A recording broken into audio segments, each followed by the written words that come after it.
But before I do that, could you have a conversation with each other about what you know of how to organize yourself well when handling somebody? Just to give yourself a couple of reminders, you know, just so that you bring it out into the air and it's fluffing around out there so that I have to say less.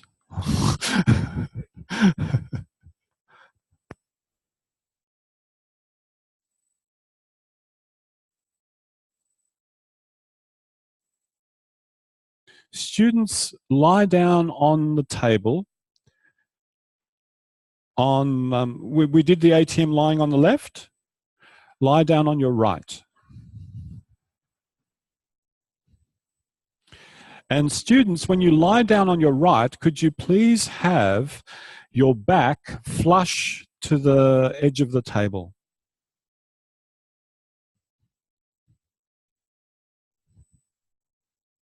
Well, not exactly completely flush, but pretty close.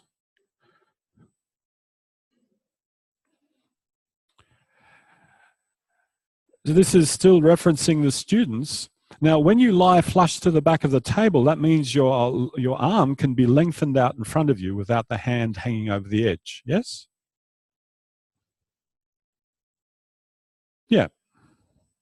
Now, bend your legs as if you were sitting in a chair. Have the left leg resting on top of the right. Right arm long out in front of you. Rest the palm of your left hand on the table so that your elbow could lean against the front of yourself. Great. Now, students, if you need something under your head, this is the time to say it.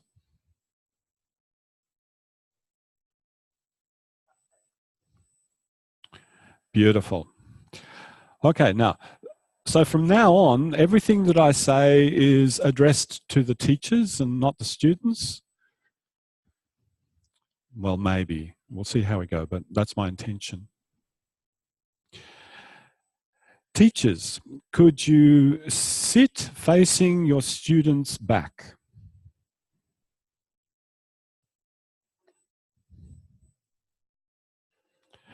And place a hand on the left side of their pelvis.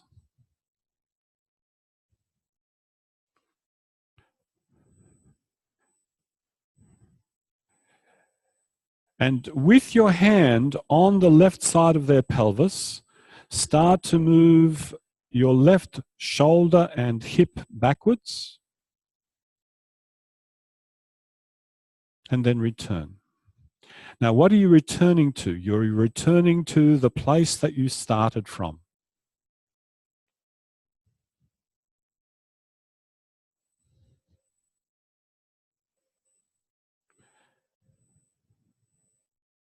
Take your time and pay close attention to your effort levels.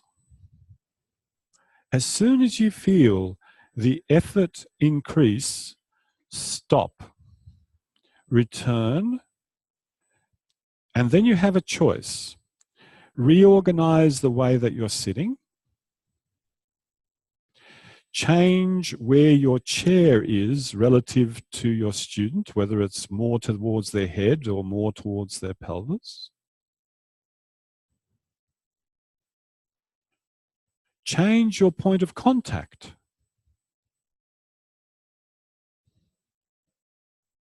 Let's just play with those three. Change the way you're sitting. Change your positioning relative to the student. Or change the part of the student that you're in contact with. I think I'm going to call that the purchase. Yep. Change your purchase. I'll have a hamburger and chips.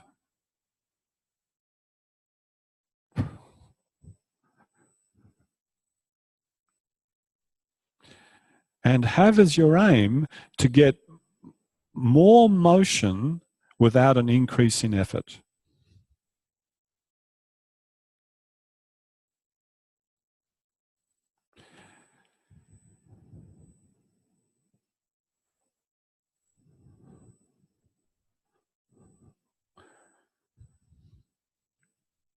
So your only point of contact at this moment is a hand on their pelvis.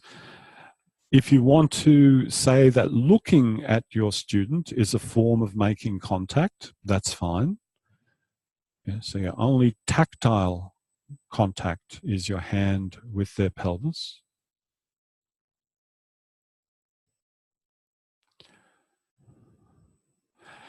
Now, teachers, begin to experiment with taking the shoulder first backwards, your own shoulder I'm talking about. So initiating the movement with your shoulder, and then the hip following.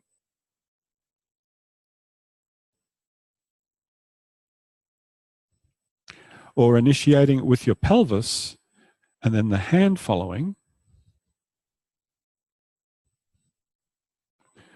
And then something that combines the two, that gives you the sense when you move in that way, they feel lighter. What do you feel? No increase in effort. Now, that's a correlation. If they feel lighter, chances are you're not experiencing any change in your own effort.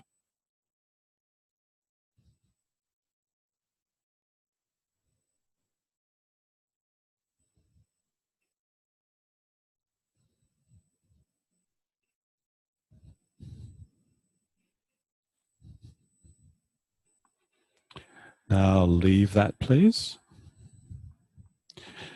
Go to your student's shoulder and put one of your hands on their shoulder.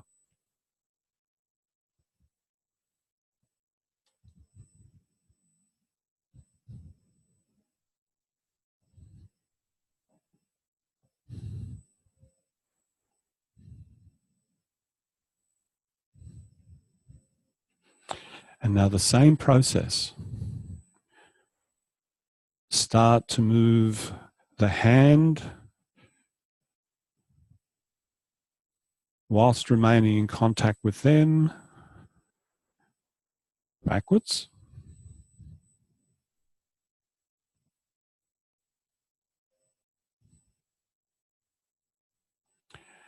And whichever hand you're using, notice what happens to that side shoulder and that side hip.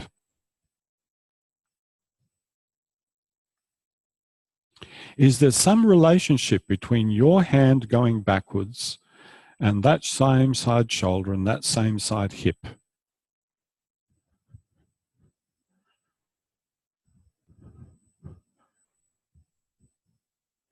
And because you've done the lesson that you did before, because you did the lesson that you did before lunch, you know that as one shoulder and one hip go backwards, the other shoulder and the other hip go forwards.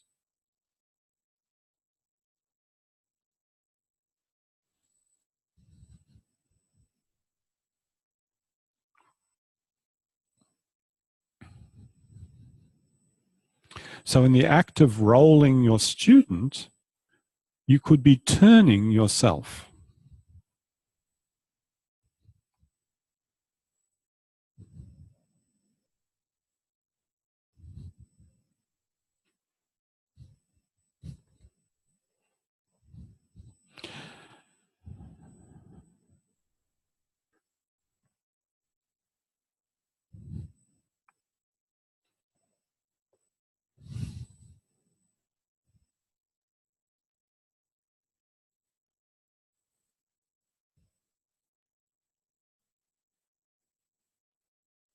Most of you look like you're sitting on stools, so notice how you shift your own body weight on your buttocks with your feet on the floor. How do you shift your weight to take that hand backwards?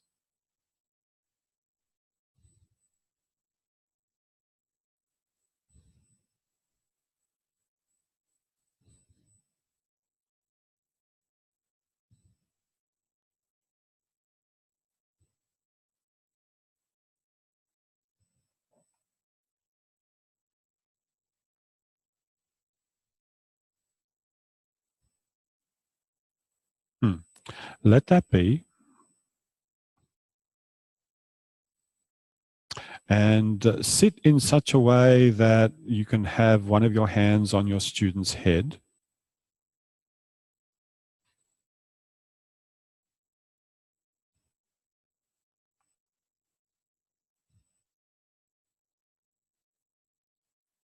And first of all, where you place your hand, place it in a place that you feel comfortable placing it. Because effort levels can go up if you try to put your hand in a place you think it should go, but you feel a little bit inhibited about it. Don't put it there.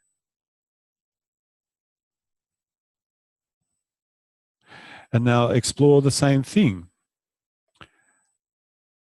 Take your hand backwards and find out, how do you mobilize yourself so that your hand goes backwards.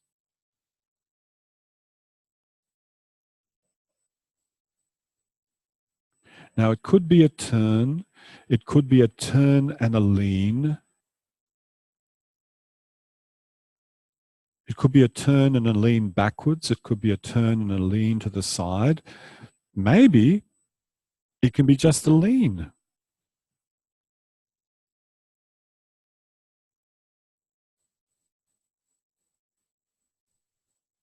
So there's all sorts of different ways you can be effective.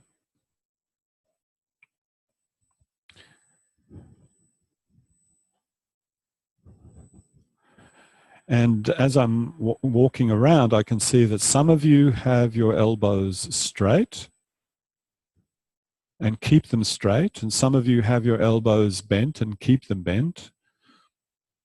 Good considerations, something to play around with.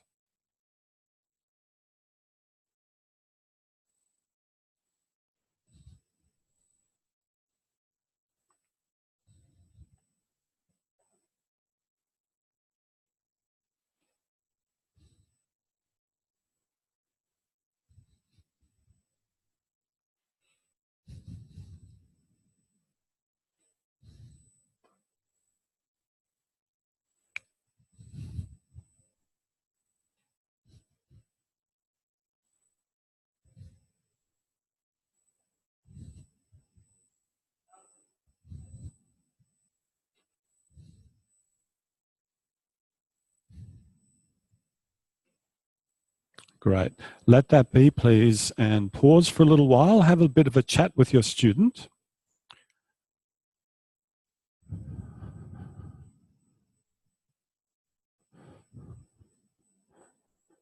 You're not swapping roles yet.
Control.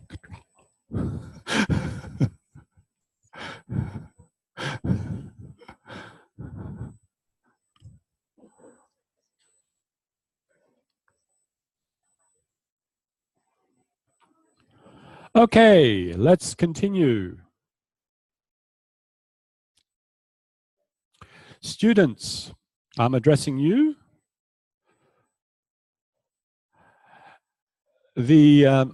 The leg, which is the left leg, put it on the table in front of your right leg.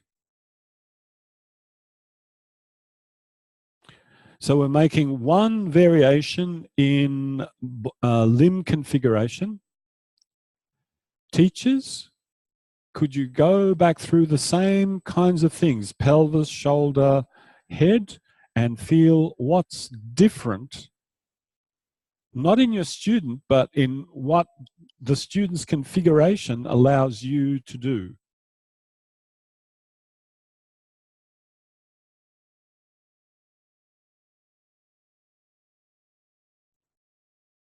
Yep.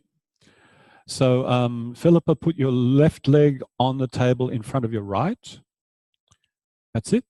And Kevin, in this configuration, go through each of those three and feel in yourself when your student is lying like this, now what is it, what's possible for you to do?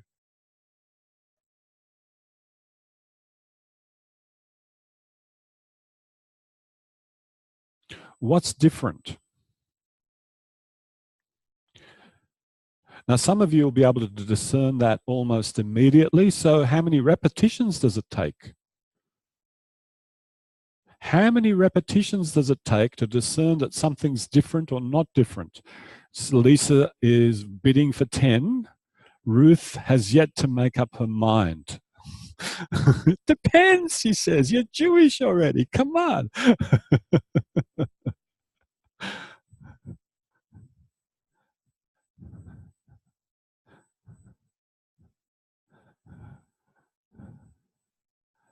Now, of course, if you're only using your bicep, of course it's going to be bloody heavy, isn't it? Unless you got a bicycle like Arnie Schwarzenegger and you're the governor of California, yeah? That's good.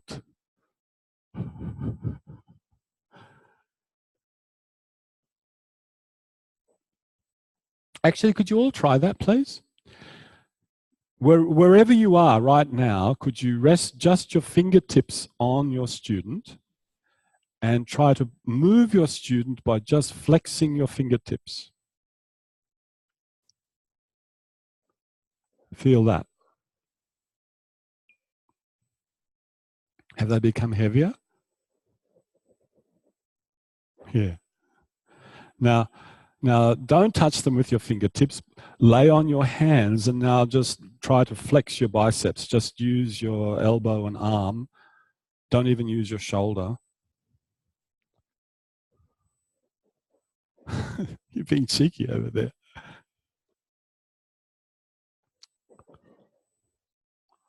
And you're only using one hand, one hand, one hand, one hand. And you're not changing the position of your hand.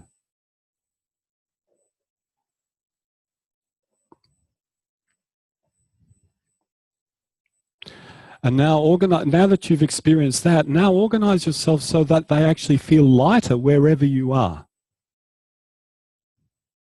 Because if it's true in yourself that the larger muscle groups will make larger masses feel just as light as when you're using small muscle groups for smaller masses, then surely if you're trying to move a person at a place where there's a lot of mass, it makes sense for you to use more powerful muscles to organize yourself really well. Really, really important.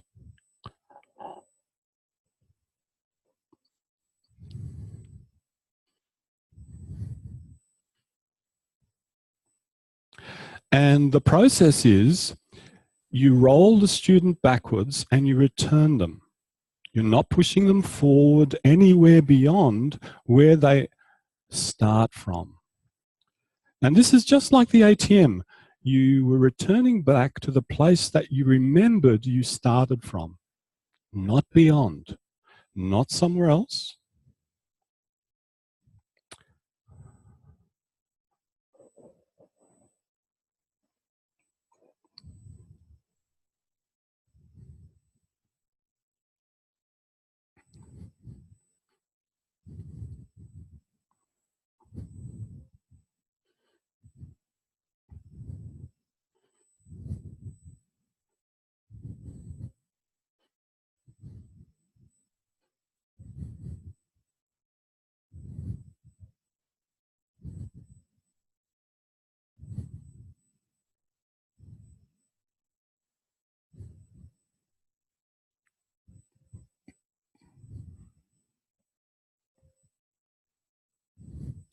Okay. Have all of you had a chance to have your hand on a different, either the head and the shoulder and the pelvis? Yes? Yep.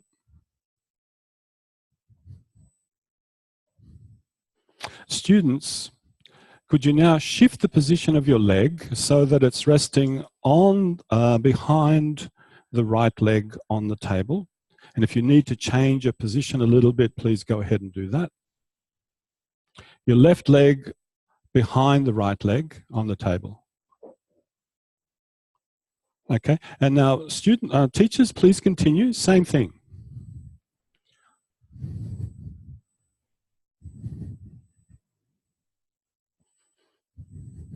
So very often in functional integration, when we're doing it on a table using hands, we're making calls about how we position our students' limbs.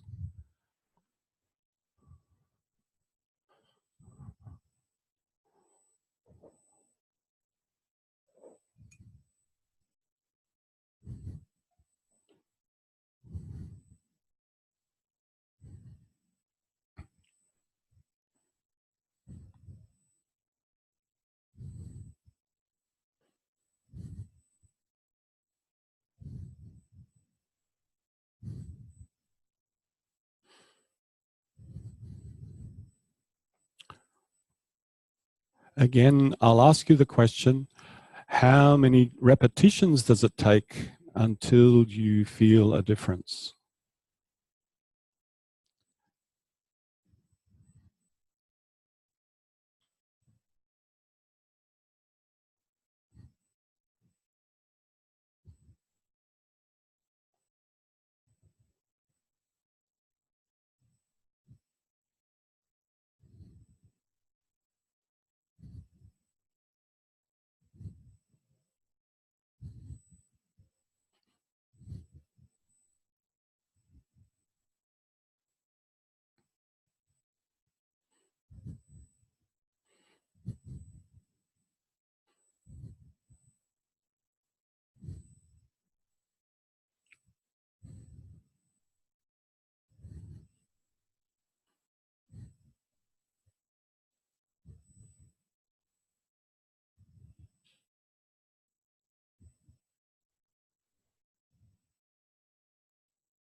Great.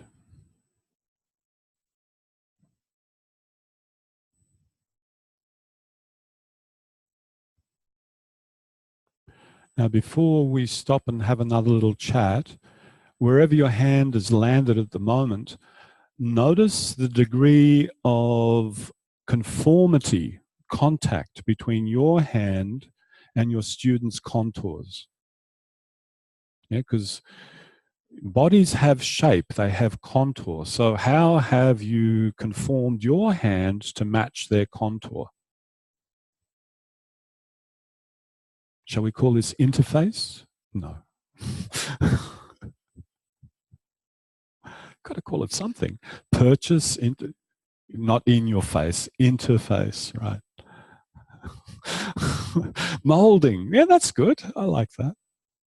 Because sometimes when you find just the right molding and the right purchase, everything goes so much easier.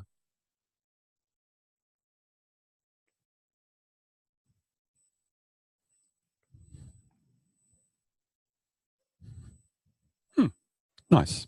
Now, please stop, have another confab with your student before we go into the next section.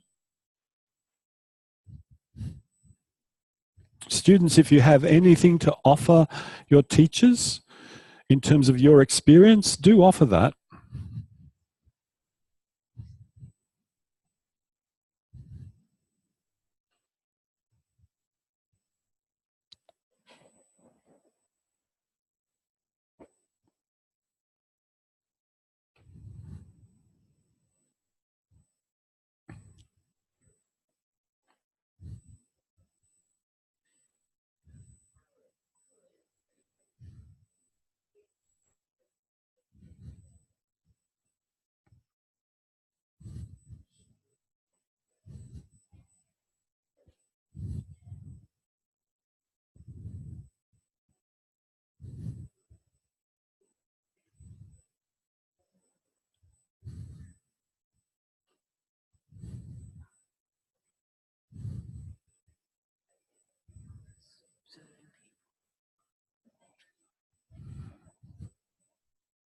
Don't observe me.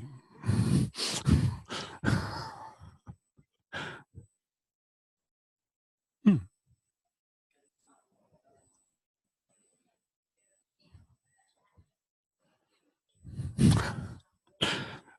It's a shame if you've got his SD card at home. I know.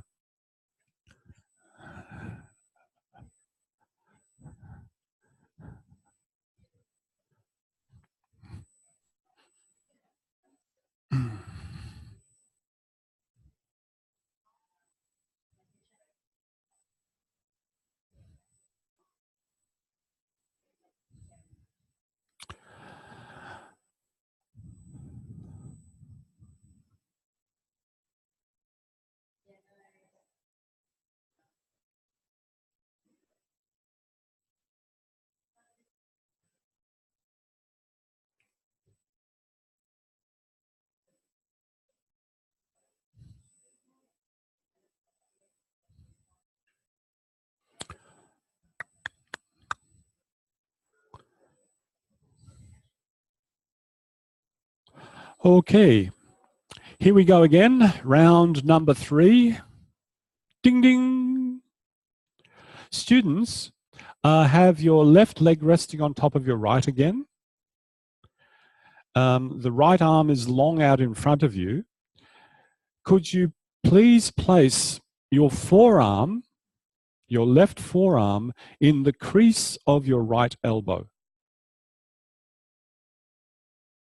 Now, you might need to roll yourself a little forward to do that. That's fine, but do that.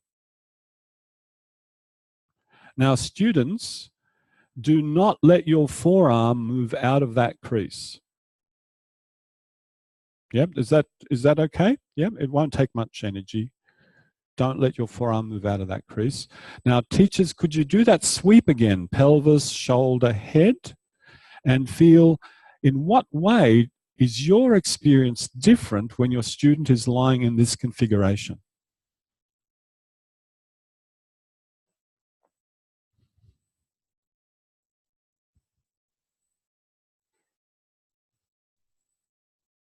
And you know, we're always correlating what am I experiencing with what I'm seeing. Now, you're not blind. You've got your eyes open. You can see what's moving, what's not moving. And I'm encouraging you to also include your own proprioceptive experience. Because then you can do a correlation between what you feel and what you see.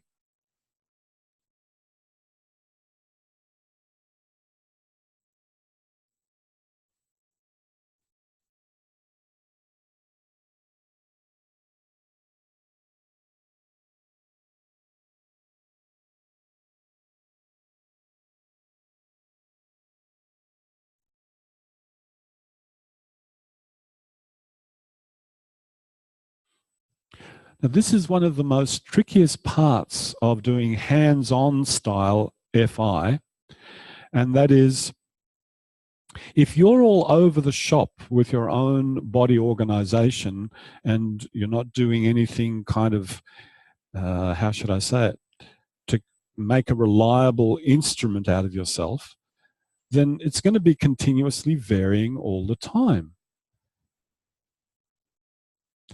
If you want to find out more about how your student is doing things and not just rely on your vision, then somehow you need to use your own perceptual judgment about your own proprioceptive experience as a reliable source of information.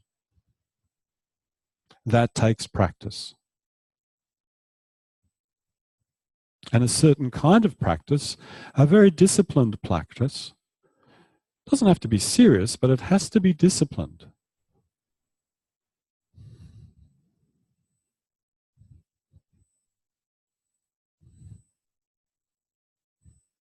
So always take into account your position relative to the student,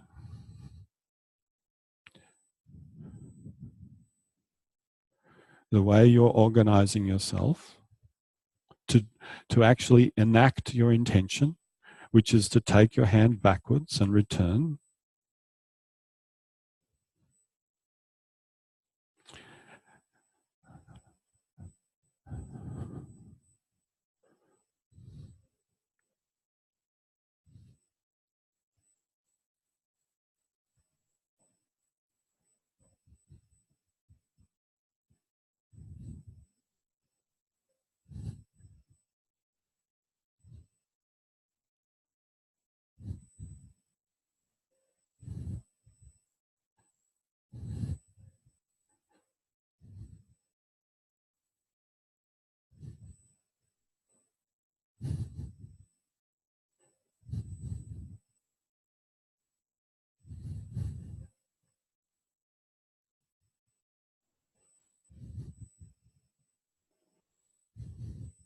So as soon as you feel the effort gradient increase, stop.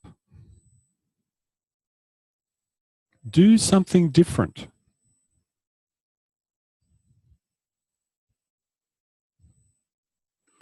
You're looking for how to expend less energy and for your hand to go back further.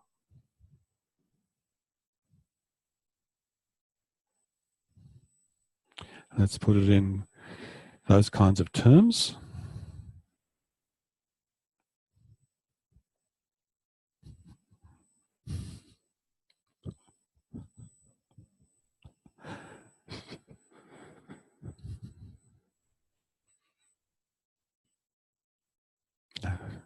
Back to my non-awareness days.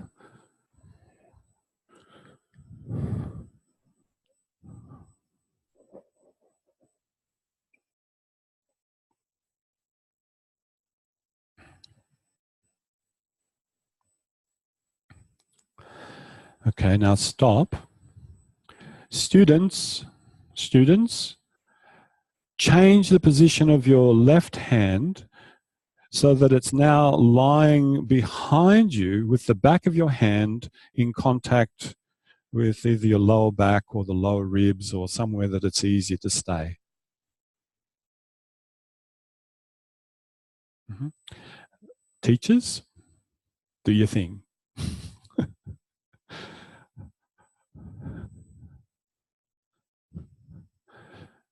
Now, hello. Have your head lower, down here somewhere for you, just so it's nicer. Okay.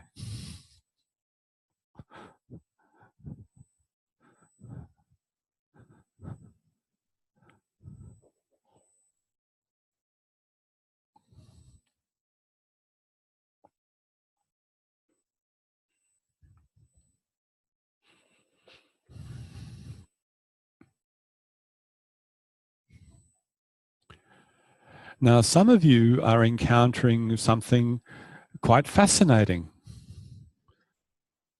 And that is, if you continue taking your hand backwards, you're encountering now, oh, there's weight falling into me.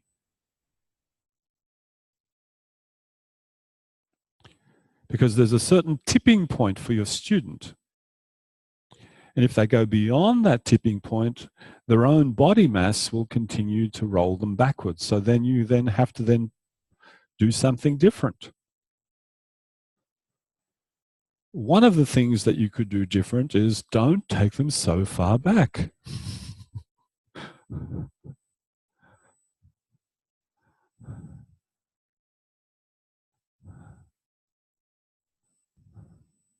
The other thing is organize yourself differently to receive their weight.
Okay, now let that be.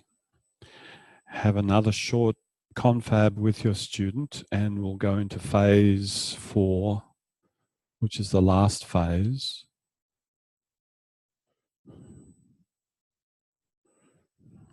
One, two, no, it's not. Phase 3. Don't worry, they're not paying attention.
There we are. Okay, last phase. Teachers, sit behind your students. Students, can you go back to your original configuration? One leg on top of the other, right palm on the tabletop, leaning your elbow lightly against the front of yourself. Now, place one of your hands on your student's hip, uppermost hip, and place the other hand on their shoulder.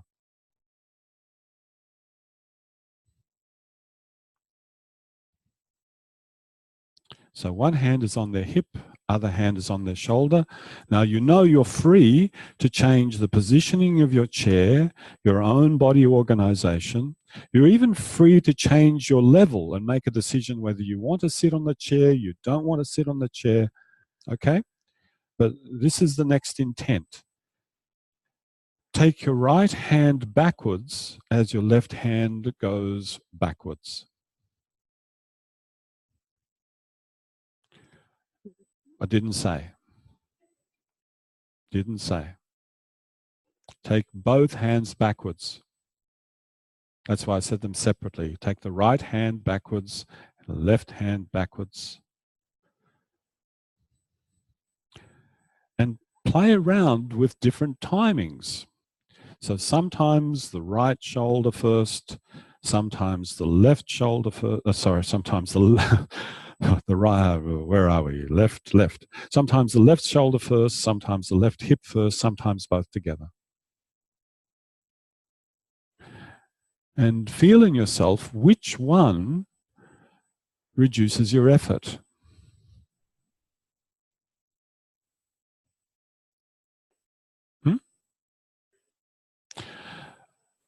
Both together, one before the other. So really there's only two possibilities.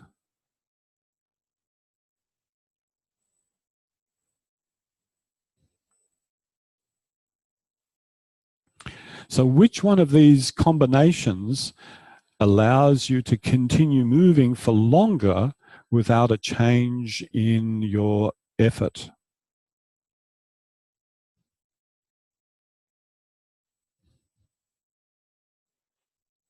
And you'll see all sorts of things happening in your student. You might see their trunk twisting. You might see their trunk turning. You could see their trunk spiraling.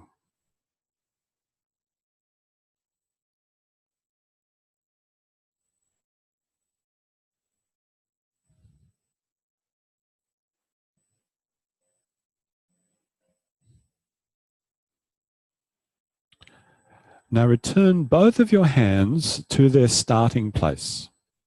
Remember where you started from?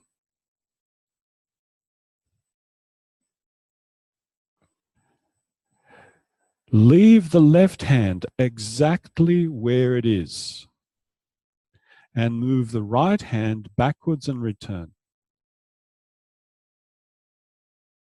So your left hand remains in position in space, connected with your student.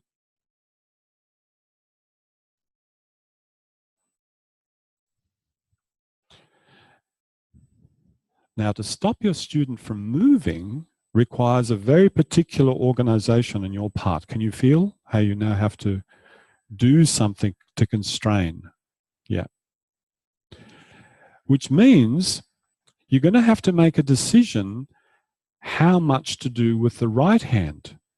If you try to do too much, you're going to have to work too much with the left hand. So this is striking a balance. How much do you want to move the right hand in order for the left hand to stay where it is? This is a task constraint. Just like in the ATM.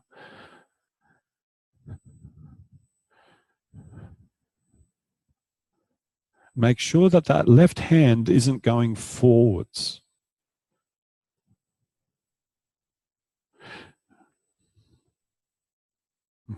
Now switch that over.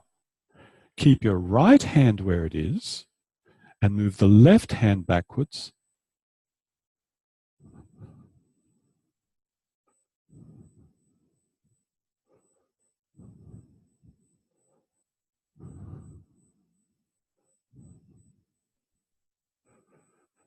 And this will require a different organization again on your part.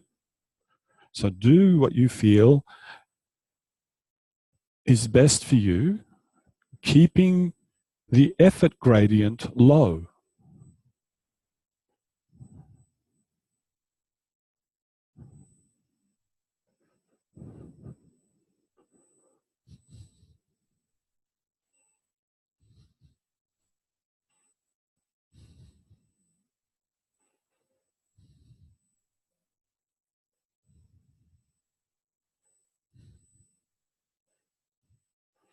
Okay, now bring the hand back to where it started. Simultaneously move both hands backwards and return. Backwards, return. Backwards, return. Backwards, return. Very rhythmical. Backwards, return. I won't say it anymore because then you'll fall into my rhythm rather than your rhythm.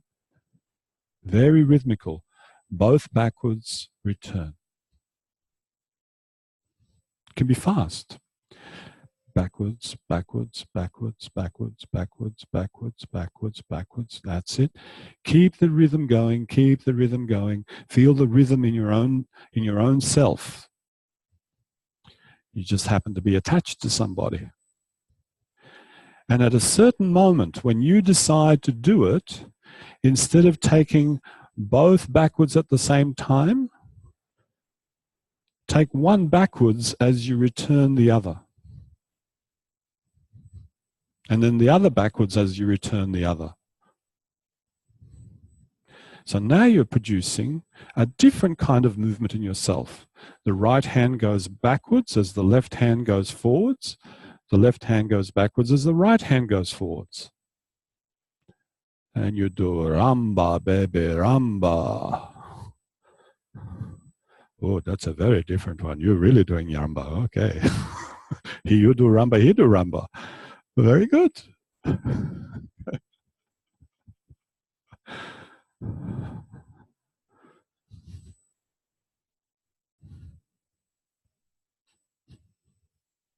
Now you go ahead and switch between those two. Sometimes both hands backwards returning, get into a rhythm. Sometimes one hand backwards, one returning, one hand backwards, one returning. And if you get into a rhythm, then you overcome this property of all mass on this planet, which is inertia. Once you've overcome the inertia, generally speaking, you can use less force.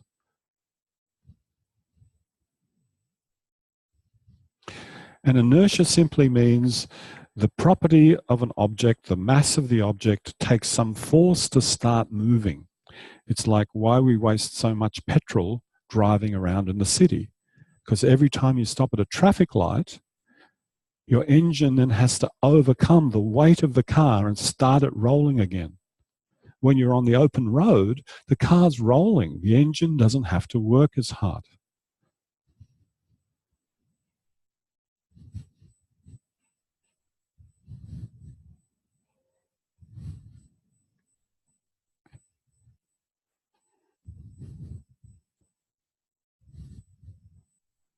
Okay. Now, let's go into the final phase.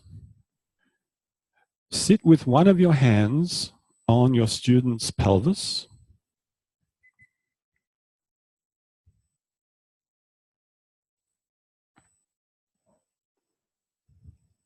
Sorry. And take your hand backwards and return. And notice, what is it that you feel is different in yourself compared to what you felt at the beginning when you did this? And please know that there's a lot of variables. You could be organizing yourself differently. You could be making different choices about your hand placement, different choices about what angle your arm comes, lots of different things. Not to mention that something might have happened in your student, for the better or the worse.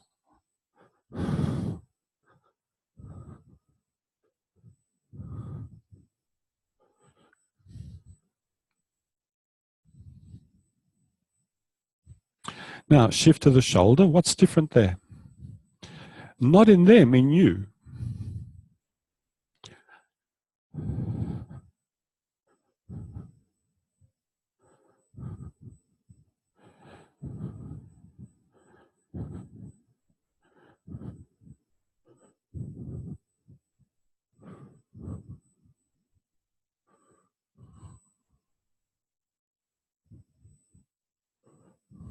Compared to what you did at the beginning,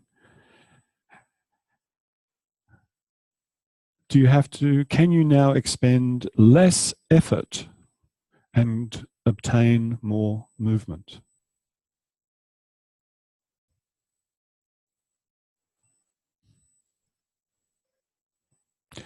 Not that there's anything special about more movement. It just indicates that something is different, not only in your system, but the system of your student.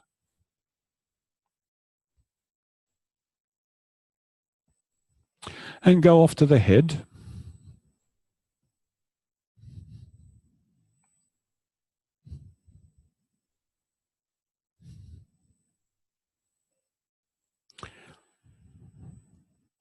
Maybe there's something that you have discovered about your own placement of your hand on your student. The difference between having the hand as a continuation of the forearm and not cocking the wrist, or not over flexing the wrist. That realization alone is a very worthwhile one.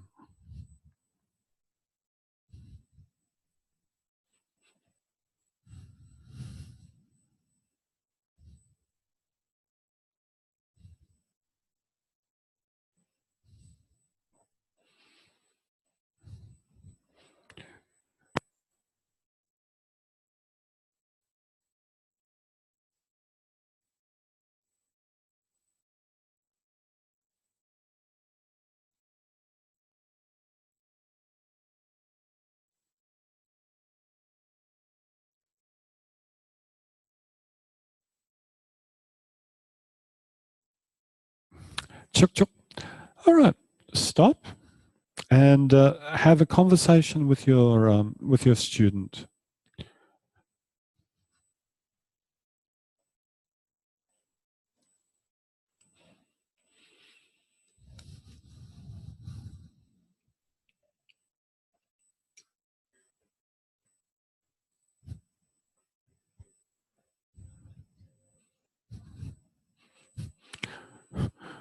move. I get anxious. Move a bit forward. Thank you.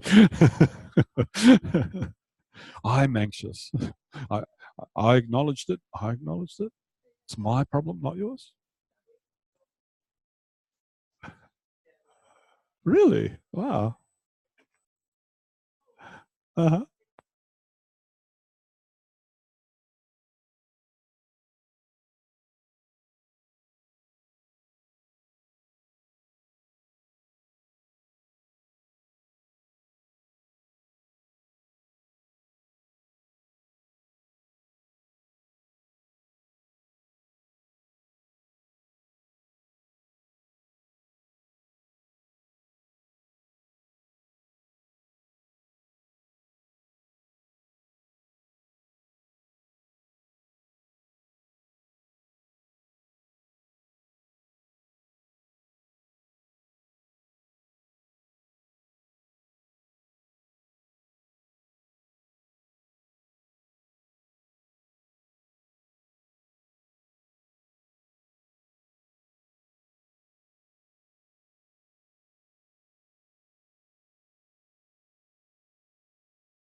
Ladies and gentlemen, ladies and gentlemen, ladies and gentlemen, that was almost an announcement, wasn't it? Ladies and gentlemen, it's time to go home. See you in the morning when we'll do a swap. All right.